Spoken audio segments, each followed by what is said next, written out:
Welcome into Texans on Tap. I'm Brandon Strange with Charlie Palullo and Josh Jordan from SportsMap. You can read their work on sportsmap.com and follow them on X at Palullo and at Josh Jordan 975.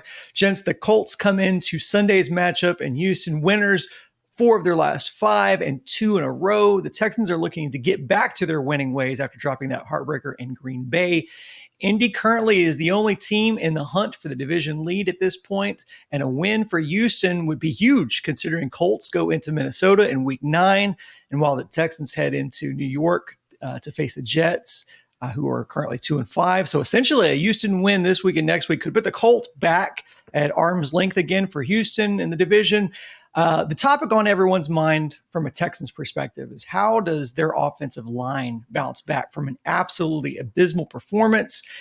In that week 1 matchup, CJ Stroud put up 234 passing yards and 2 touchdowns, but was sacked 4 times in that game, which was the exact number of sacks allowed last game against the Packers. Mixon had that breakout 159-yard run game in week 1, but no Nico this time around. How do you think the Texans offense bounces back from last week against this Colts defense? Well, the offensive line is increasingly perplexing or annoying or infuriating, depending where on the spectrum you are as a Texans fan. And how we apportion blame, well, we're here, I guess, to discuss that, among other things. The available for action sheet moves in the Colts' direction. The Texans barely won at Indianapolis in the opener with Nico Collins going off. Of course, as you mentioned, no Nico. The Colts, meanwhile, for this game, look like they're going to have back DeForest Buckner, their best defensive lineman, certainly who at least plays some on the interior. He had a sack and a half of Stroud in that opener, missed 3 games with a high ankle sprain, but should be good to go Sunday, it appears, for at least partial duty. And anyone on the inside who thinks, I get a shot at Kenyon Green, is probably a pretty happy camper. Green, quite obviously, is the weakest link on the offensive line, right? There's individual play, and then there's the collective. They're collectively underachieving. None of the grading systems suggest that Laramie Tunsil's playing elite left tackle, $25 million per year left tackle so far this season. But Green, by those same evaluations, he stinks. This is his 3rd year, the first year where he was supposedly healthy and in shape and good to go.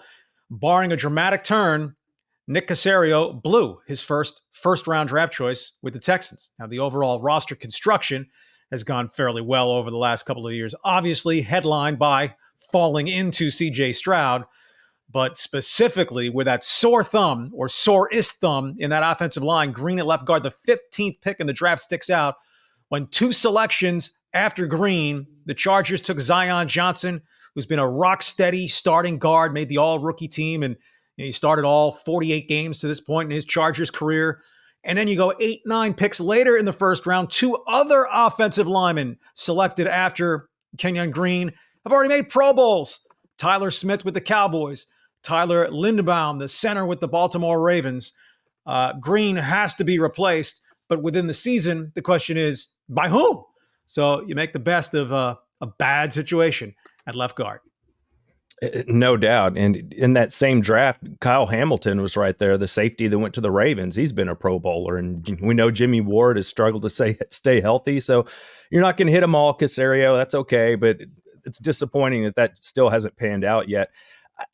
I think my biggest concern is obviously the O-line is not playing that well. But what bothers me is Bobby Slowick too. Like, why aren't things getting better? It seems like they don't have any answers. A lot of the stuff the Packers did to them this past game, the Vikings did to them. They just kind of repeated that same recipe, and they didn't really change anything. So hopefully in this matchup, the big difference between those games and this one, besides the opponents, is you're going to be at home. So hopefully the crowd noise isn't causing even more confusion to where running backs and tight ends and linemen don't know who to block. And hopefully they execute better, the communication's better. It's got to be. If it's not better this week, then we have a serious problem. But it's a lot of the stuff with that Shanahan-style offense where it doesn't seem like Bobby Slowick wants to change anything. He just kind of keeps running out the same stuff over and over again. And kind of reminds me of when Kubiak was here running a similar system, and they'd come out and kick a field goal to start almost every game and get some points on the board, and those scripted plays would look really good. But as you'd get later into the game and into the second half, they didn't seem like they had any counter punches, or at halftime there weren't really any adjustments. And I'm seeing that here with Slowick's offense as well. I just, some of my notes from this game, there was a series where Stroud dropped back and scrambled on 3 straight plays. Like, you don't see that very often. On third down, he dropped back 14 times in that Packers game. He was pressured 12 of those 14 times. So they don't seem to have any answers there. And another thing I noticed is they like to run a real tight split with their receivers, at least one of them, to where a corner will get in real tight as well and all bunched up against the O-line and the tight ends, and then that corner will blitz. And the Texans didn't really seem to have any answers for that.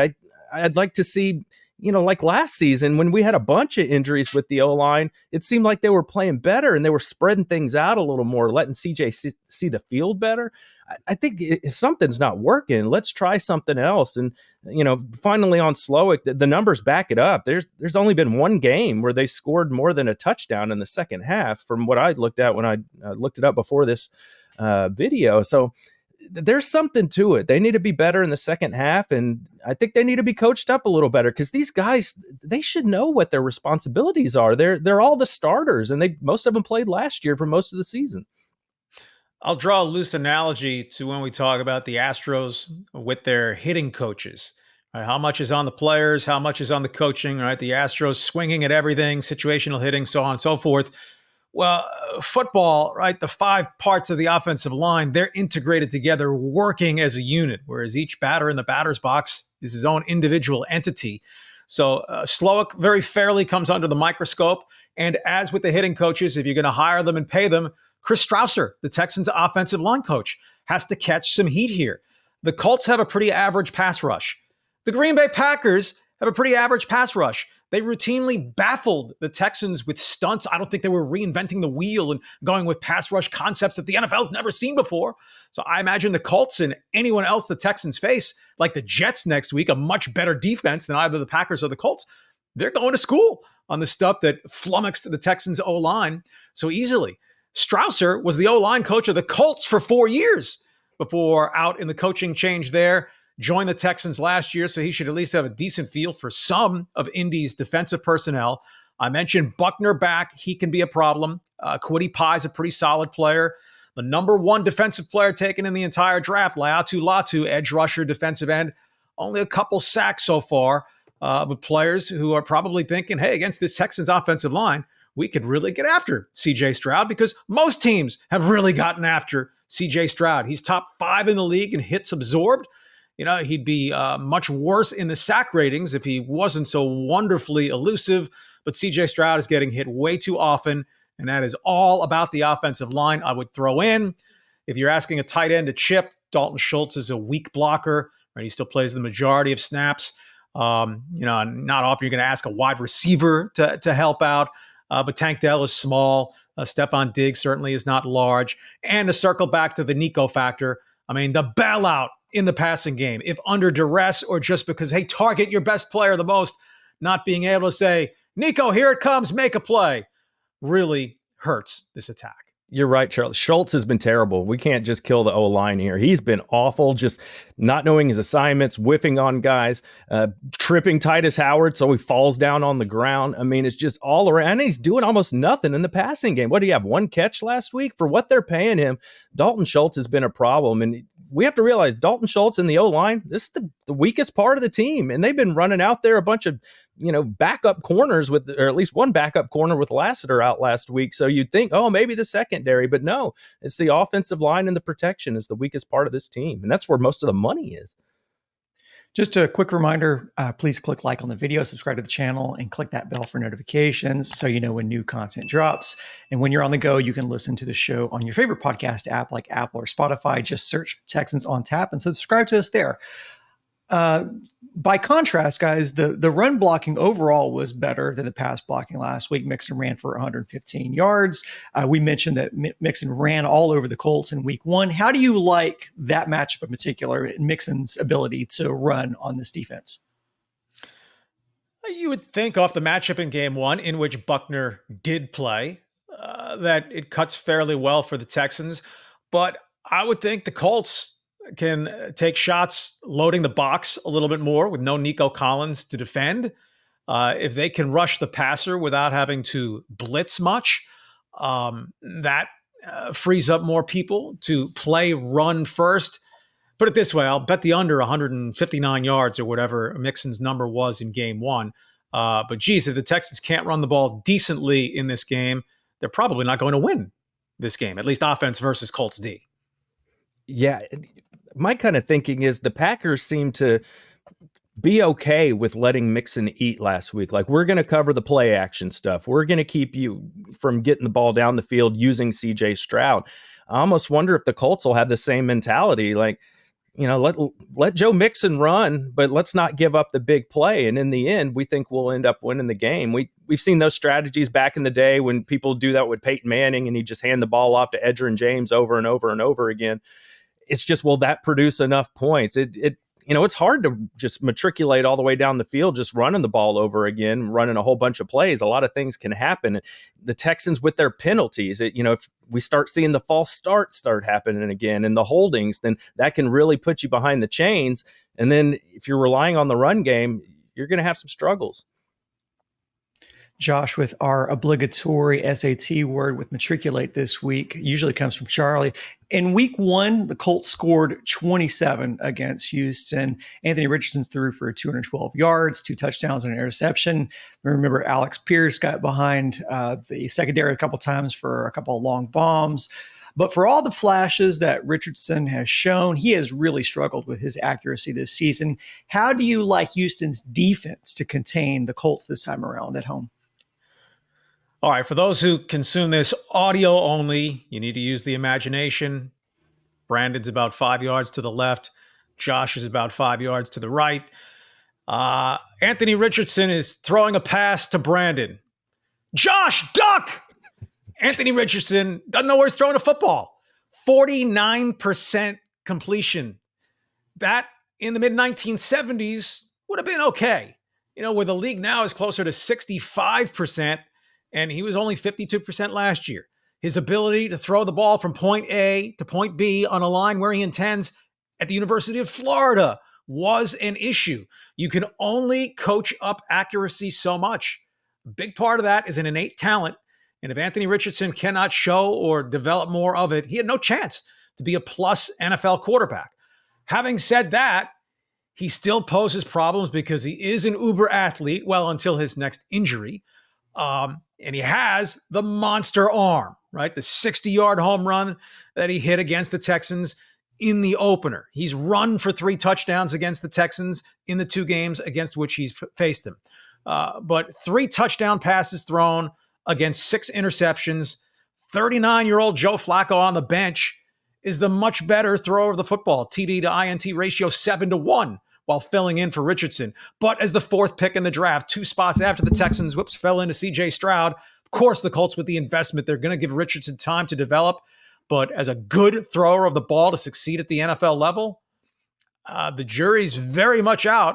And I really don't like the Colts' ultimate chances to get a favorable verdict on this. So if the Texans can avoid giving up the bomb, the cheap score, don't let Richardson take off and run for 75 yards. I mean, he ran for 14. He ran 14 times against the Dolphins last Sunday. They only scored 16 points playing the helpless, tool-less Dolphins. The quarterback matchup is an absolute mismatch in the Texans' favor in this game. But you know what? They lost to Richardson here last year. They barely beat Richardson in the opener up there this year. So ultimately, we're just guessing. Yeah, with the quarterbacks with 100+ dropbacks this year, at least 100, Richardson is dead last in completion percentage and dead last in passer rating. And the other thing to remember, he always looks rusty when he's playing, not just because he's so inaccurate, but also because he is rusty, because he misses so much time. What does he miss? Like half the games that he's had an opportunity to play in. So this guy's always coming off an injury. And I think it's kind of hard for him to get in a rhythm and get used to these things because he's not regularly playing every week.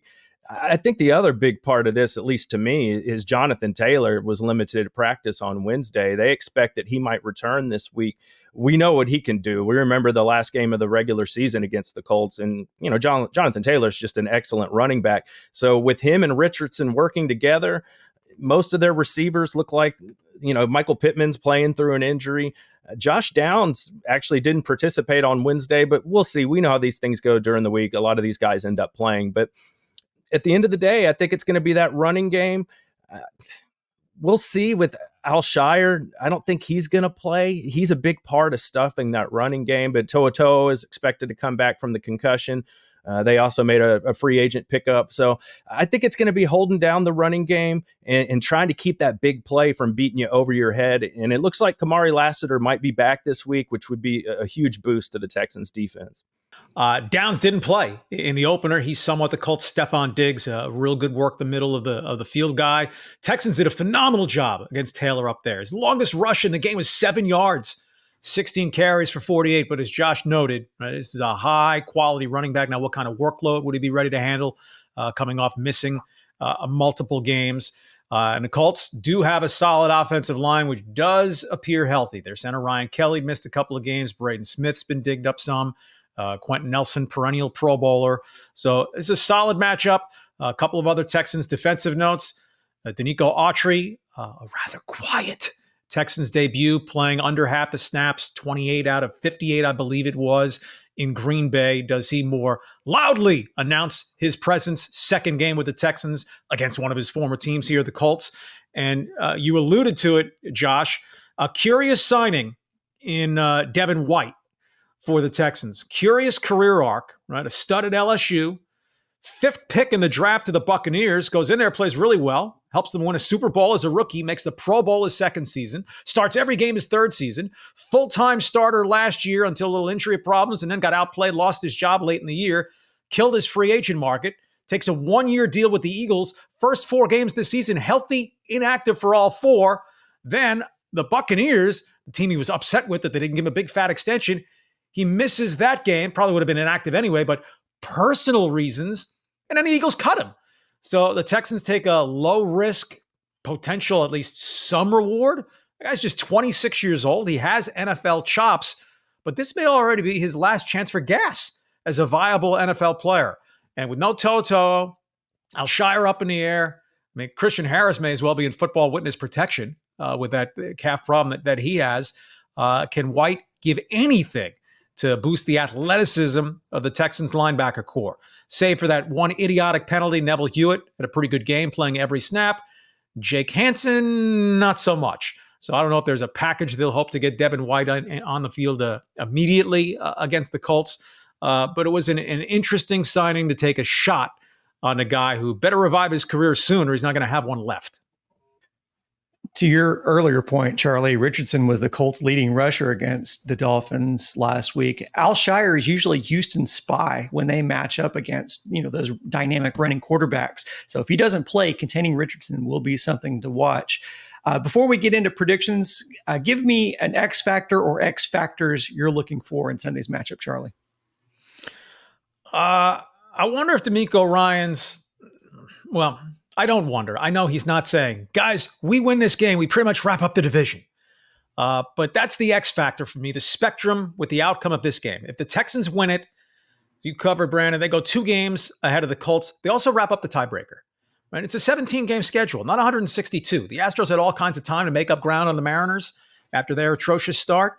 Well, if the Texans are 6-2 and the Colts are 4-4 and the Texans own the tiebreaker, if the Texans only go 4-5, right, which would be a disappointment the rest of the way, that's 10-7.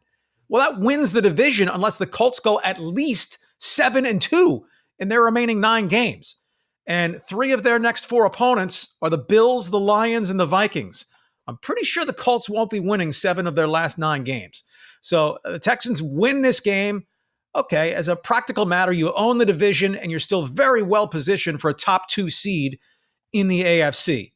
Hey, lose this game, you're tied with the Colts at 5-3. The tiebreaker's up in the air because of division play, though the Colts losing to Jacksonville might in the end define that if it comes down to it.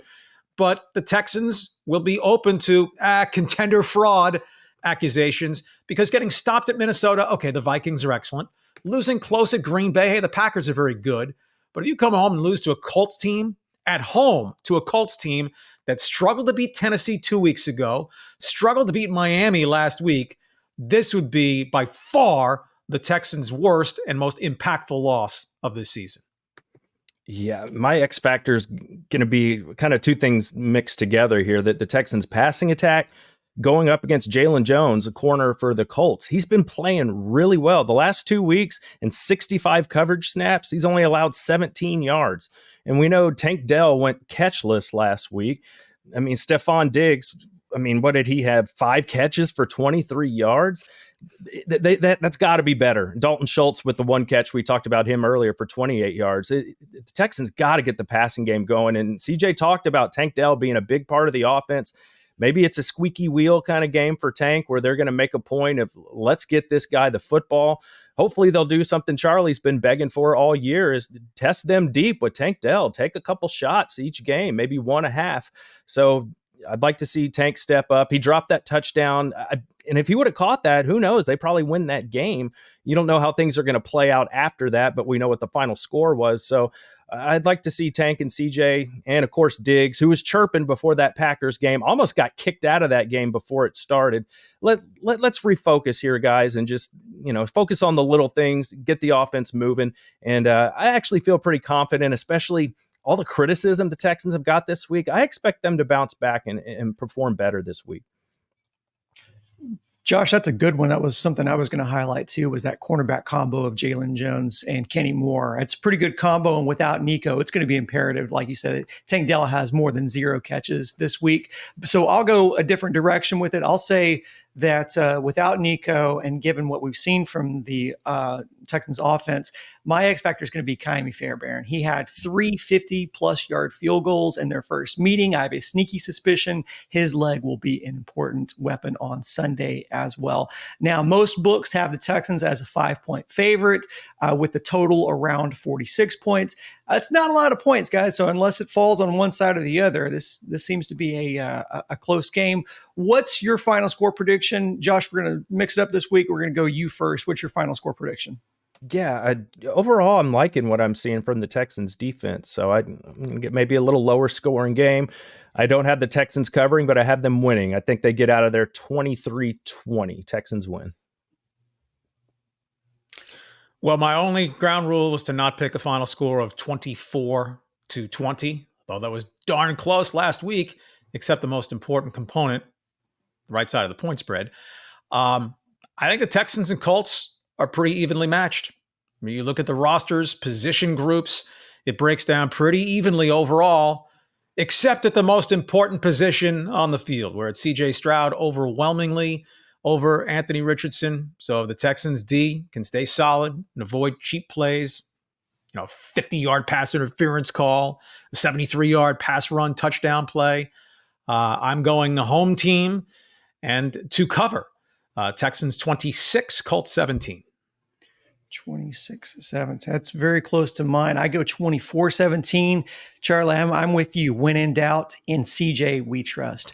That's going to be it for this episode of Texans on Tap. We hope to see you back here live on YouTube Sunday late afternoon following Colts Texans. Come on in and react with us. Hopefully we're talking about and breaking down a bounce back win for the Houston Texans. And until then, go Texans.